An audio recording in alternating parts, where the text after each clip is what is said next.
حضور نے فرمایا کہ میں قرآن مجید کی ایک ایسی آیت جانتا ہوں، اگر تمہیں معلوم ہو جائے، لوگ اس کو تھام لیں، اس کو پکڑ لیں، تو ان کے لیے وہ آیت کافی ہے۔ ایک آیت قرآن کی جو میں جانتا ہوں، اگر لوگ اس کو تھام لیں، اس پہ عمل پیرا ہو جائیں، اس کو روحوں میں اتار لیں، اس کو اپنے عمل کا حصہ بنا لیں، اس پر یقین و اذعان کا جہاں آباد کر لیں، تو فرمایا کہ وہ ایک آیت ہی ان کی پوری زندگی کے لیے کافی ہے۔ اللہ اکبر۔ اور وہ آیت کیا ہے؟ حضور نے بتائی، وہ آیت یہ ہے، وَمَن يَتَّقِ اللَّهَ يَجْعَل لَّهُ مَخْرَجًا وَيَرْزُقْهُ مِنْ حَيْثُ لَا يَحْتَسِبُ، کہ جو اللہ سے ڈرتا ہے، اللہ اس کے لیے راستے کھول دیتا ہے اور اس کو وہاں سے رزق دیتا ہے جہاں سے اسے گمان بھی نہ ہو۔ ہم ایک دفعہ ایک سفر پہ تھے، تو ہماری گاڑی کا پیٹرول ختم ہو گیا، تو اتفاق سے ہمارے پاس کوئی رقم نہیں تھی کہ جس سے ہم پیٹرول ڈلوا سکیں۔ تو میں نے اپنے ساتھی سے کہا کہ یہاں کوئی قریب ترین ساتھی ہو تو اس کا نمبر ہو تو اس کو فون کرو کہ ہمیں تھوڑی سی رقم بھیجے تاکہ ہم گاڑی میں پیٹرول ڈلوا لیں، اور اگر کوئی قریب یاد آ جائے تو ہم اتنا سفر کر سکتے ہیں، 1-8 کلومیٹر۔ تو اچانک ایک ساتھی یاد آ گیا کہ وہ یہ دوسری تیسری روڈ کے اوپر اس کا گھر ہے، تو ہم نے گاڑی ادھر موڑی، تو ابھی اس کے گھر نہیں پہنچے تھے، تو ایک آدمی ہمیں دیکھ کے تو حشاش بشاش ہو گیا۔ ابھی اس کے گھر نہیں پہنچے تو دیکھ کے تو حشاش بشاش ہو گیا۔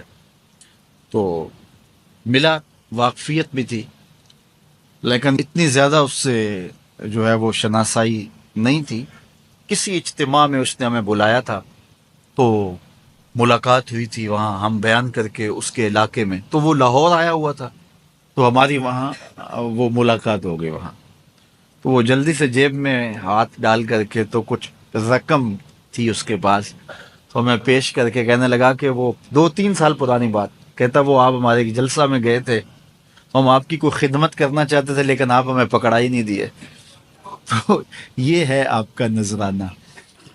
تو ہوتا ہی ہے کہ اگر کوئی نذرانہ پیش کرے تو میں کہتا ہوں کہ نہیں کوئی مسئلہ نہیں، لیکن میں نے کہا ٹھیک ہے لے آؤ، چونکہ تم خود نہیں آئے ہو، تمہیں کسی نے بھیجا ہے۔ وَيَرْزُقُهُ مِنْ حَيْثُ لَا يَحْتَسِبُ، میرے رب کا وعدہ ہے اگر تم اس پہ بھروسہ کرو تو پھر وہ تمہیں وہاں سے دے گا جہاں سے تمہیں گمان بھی نہیں ہوگا۔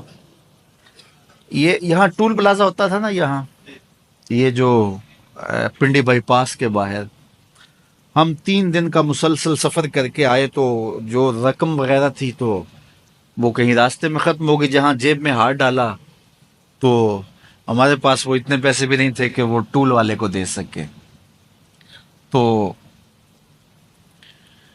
میں نے اپنے ڈرائیور کو کہا کہ تمہارے پاس کوئی ہے، تو وہ کہنے لگا جی میرے پاس بھی کوئی نہیں ہے۔ تو میں نے کہا چلو اس سے ادھار کر لیتے ہیں، اس کو ہم کہتے ہیں کہ ہم قریب ہی رہتے ہیں، ابھی جا کے آپ کو بھیج دیتے ہیں۔ تو ہمارے سے جو اگلی گاڑی تھی اس نے اس کو کہا کہ یہ جو پیچھے والے ہیں نا ان کا بھی کاٹ لو۔ اس نے ہمیں پہچان لیا، تو اس نے کہا کہ یہ جو پیچھے گاڑی آ رہی ہے نا اس کے بھی لے لو۔ تو اس نے پیچھے مڑ کے دیکھا تو اس نے کہا اچھا یہ وہ آ رہے، چلو تم بھی رہنے دو۔ اس نے کہا تم بھی جاؤ اور وہ بھی جائے۔ تو یہ ہم نے کئی مناظر زندگی میں دیکھے۔ تو اللہ کے محبوب فرماتے ہیں قرآن میں ایک ایسی آیت ہے، اگر تمہیں پتہ چل جائے اور اس پہ تمہارا عمل ہو جائے، وہ تمہیں وہاں سے رزق دے گا جہاں سے تمہیں گمان بھی نہیں ہوگا۔ اللہ اکبر۔ بہت سارے واقعات زندگی میں ایسے رونما ہوتے ہیں۔ یہ اچانک 2 باتیں میرے ذہن میں آ گئی تو میں نے آپ کے سامنے رکھ دیں، تاکہ اس سے یقین میں پختگی ہوتی ہے، بالخصوص جو مبلغین ہیں ان کے لیے خاص طور پہ یہ باتیں ہیں۔ بس اس پہ توکل رکھ کے چلتے رہیں، پھر دیکھنا کہ اللہ تمہارے لیے کیسے اسباب مہیا کرتا ہے۔